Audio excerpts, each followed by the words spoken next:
adik, takot sa kanya, mga pulis na salawag, takot sa kanya. Dati si Duterte, walang krimen nangyayari, walang patayan. Eh, takot mga adik, lumakad sa daan, sabi si Duterte, sit. Ngayon, wala na. Patay na. Hold up dito, hold up doon, baril dito, saksakan. Mga bataan niya, lulong ka, ano na. Mga bataan niya, magkatapang na. Takot ng mga, ano sa security guard na dati, pinumukog. Ano nila kabataan. Kasi sino na gano'n na kabataan na yan, dapat inuuli ng mga 15 yan. 10 years old agad si 17. Si mga bataan ngayon, ano eh, abusado eh. Yung edad nyo na makasangkot sa gulong. Riot, suntukan, minsan na patayan na, saksakan. Kaya Duterte ka, sir. Duterte po, President. Hi, good morning. At nandito tayo sa may Blooming Thread kung saan magkakandak na naman tayo ng Kali Sorbe. Nakakuha tayo ng pulso ng ating mga kababayan kung sinong napupusuan nila itong darating na 2028 presidential election. So ngayon po, no, mag-start na tayong magkandak. Tanong natin kung sinong napupusuan mo sa presidential election. At pinagpipilian natin, dalawa na lang ang pinagpipilian natin. Si Sara na lang at saka si Leni Robredo. Ay, hindi ko po sila mga ano eh. Hindi mo po sila ano? Didagdagan natin. Tolpo at saka Ontiveros. Wala rin po. Wala. So, undecided. Kali Sorbe tungkol sa nalalapit na presidential election. So, may napupusuan na po tayo kung sino po yung gusto natin supportahan? Siyempre, hindi ko natin alam. Siguro pag pumating Doon na po kayo Undecided pa. makapag-decide. pwede na tayo mag-decide. Ngayon, wala pa kasi. Okay, sige. Salamat, sir. Salamat. Ayan po, at undecided pa yung nakukuha natin. So, dito tayo sa ano. Good morning, sir. Yan, undecided pa yung nabuboy na manuhan. Tuloy tayo ng undecided. Doon na tayo sa kabila. Ay, kayo sa kabila po ha. Baka meron po kayo nakupusuhan pupuntahan.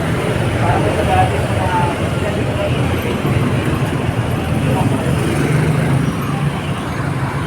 So, puro undecided na kukuha natin dito. Hindi dami nagawa ni Duterte. Mga adik, takot sa kanya, mga pulis na salawag, takot sa kanya. Dati si Duterte, walang krimen nangyayari, walang patayan. Eh, takot mga adik, lumakad sa daan, sabi si Duterte, sit. Ngayon, wala na. Patay na. Hold up dito, hold up doon, baril dito, saksakan. Mga bataan niya, lulong ka, ano na. Mga bataan niya, magkatapang na. Takot ng mga, ano sa security guard na dati, pinumukog. Ano nila kabataan. Kasi sino na gano'n na kabataan na yan, dapat inuuli ng mga 15 yan. 10 years old agad si 17. Si mga bataan ngayon, ano eh, abusado eh. Yung edad nyo na makasangkot sa gulong. Riot, suntukan, minsan na patayan na, saksakan. Kaya Duterte ka, sir. Duterte po, President. Salamat. Kayo po. Duterte, siyempre, Davao ako. Ma'am, dapat po yun eh.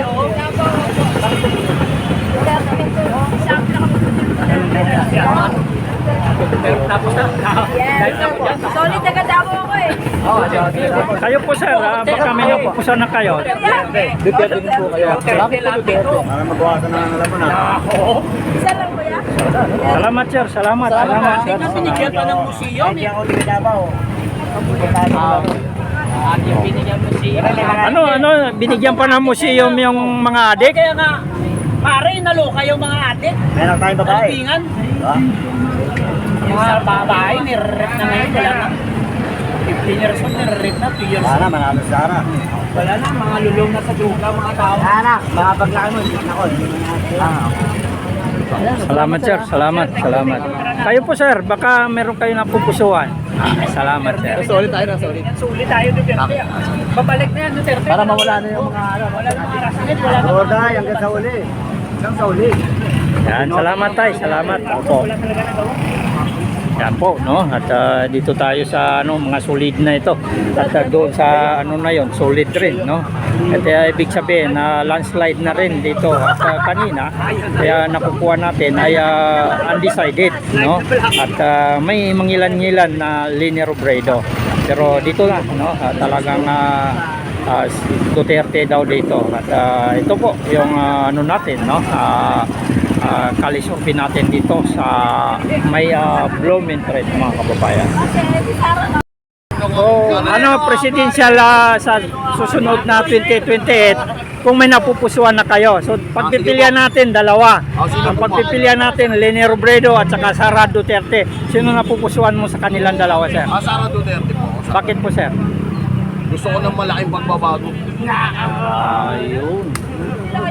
O, sige, kung anong gusto mo sa Basta pamamal... Team Duterte gusto ko. Team Duterte. Sa tatay pa lang, Duterte na ang gusto mo.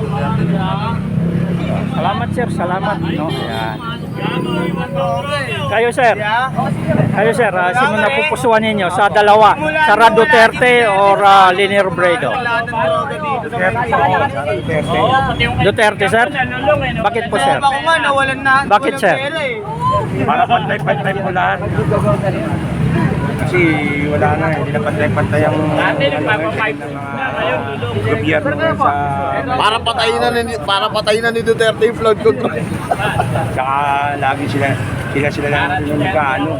Sila lang yung gusto mabuhay sa mundo. Ninanakaw yung mga budget. Kaya Sara Duterte, sir. Para Duterte. Salamat, sir. Salamat. Ayan. Puro Duterte pala dito, mga babayan, no? So, bawin-bawi, no? Yung ano. Duterte para ano? Kayo, sir, baka may napupusuan kayo. Salamat, sir. Pwede ba siya nata? Opo. Shout out kay Bongbong ha. Ay, gago. Iwas droga na kami. Salamat, sir. Salamat.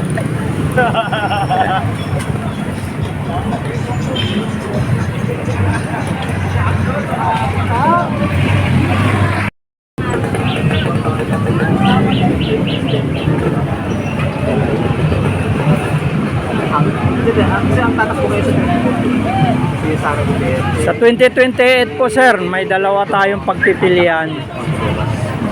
Leni Robredo, Sara Duterte. Robredo po. Bakit po Robredo? Makapasa.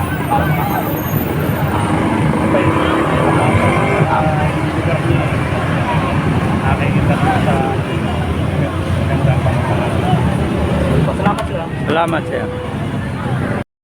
Ayan, no? At malayo na yung nararating natin at marami-rami na rin tayong natanong, no? So ano na, meron ano na talagang sulit yung suporta. So nandito pa rin tayo sa crowded sa area, no? Ayan, daming tao dito na namimili, no? Ayan.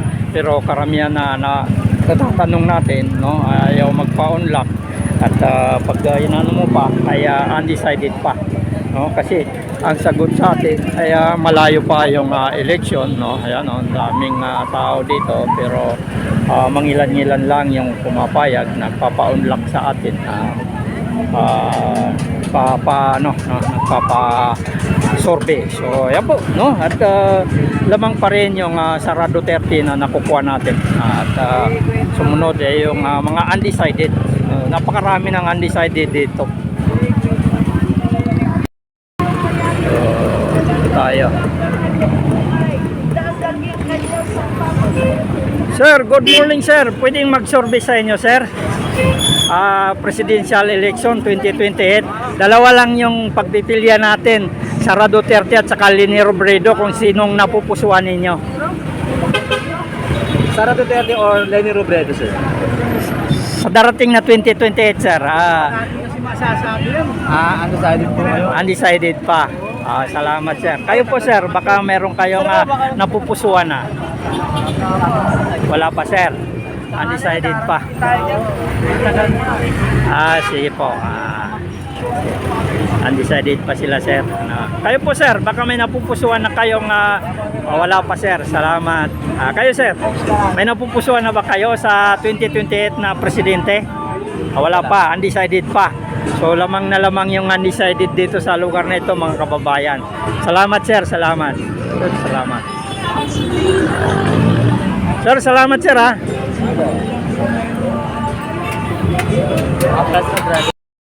Sara Duterte si Sir, yun ang gusto niya. Salamat Sir. Kayo po ma'am, baka may napupusuan na kayo sa 2028 na magiging presidente. Ang pinagpipilian natin, Sara Duterte at saka Leni Robredo. Sino po? Duterte po kayo. Ano, bakit po ma'am? Bakit po Duterte? Salamat po. Kayo po ma'am, Duterte rin. So bakit po ma'am? Bakit po Duterte? Ano po, maganda po yung ginawa ng Duterte ng may pang-president. Kahit po umuwi ka ng madaling araw ng kaya inyo din yun. Hindi nakakatakot. Kahit mag-isa ka lang, hindi nakakatakot. Salamat po ma'am. Alam namin yung mga nagawa niya karalawin. Kaya hanggang ngayon Duterte pa. Ma'am, sa mga nagawa po niya, ano po yung tumatak sa inyo? Yung sa mga droga. Kasi hindi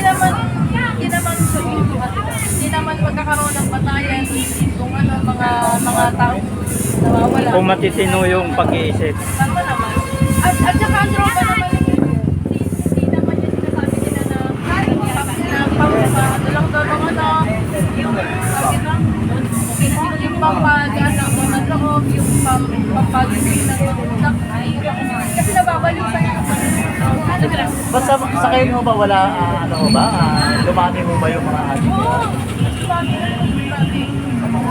sobrang wala niya, may bago na naman sa Cebu yung nakapatay Ay, opo. Oh, batang-batang babae. bata pa rin siya sa ngayon 12 pa lang So, Duterte po kayo ang dalawa. Okay, salamat po. Salamat po ma'am, salamat po. dati pa naman yan Magandang umaga po. At, hanggang dito lang muna yung ating Kalisorbe. So, dito sa may Blumentritt, Manila, no, kung saan at napakarami, no, yung undecided pa. Pero lamang pa rin yung Sara Duterte, no, at sinundan ni Leni Robredo. Dahil dalawa lang yung ating tanong ngayon. Kaya yan lang yung lumalabas ngayon na parang gustong tumakbo kasi yung iba hindi pa nakapag-desisyon. So dalawa lang ang pinagtatanong natin, no? Dalawa lang ang pinagpipilian, Sara Duterte at saka Leni Robredo. So landslide pa rin yung Sara Duterte, pero yung Leni Robredo may mangilan-ilan. Ang pinakamarami yung undecided. So magandang umaga po, maraming salamat.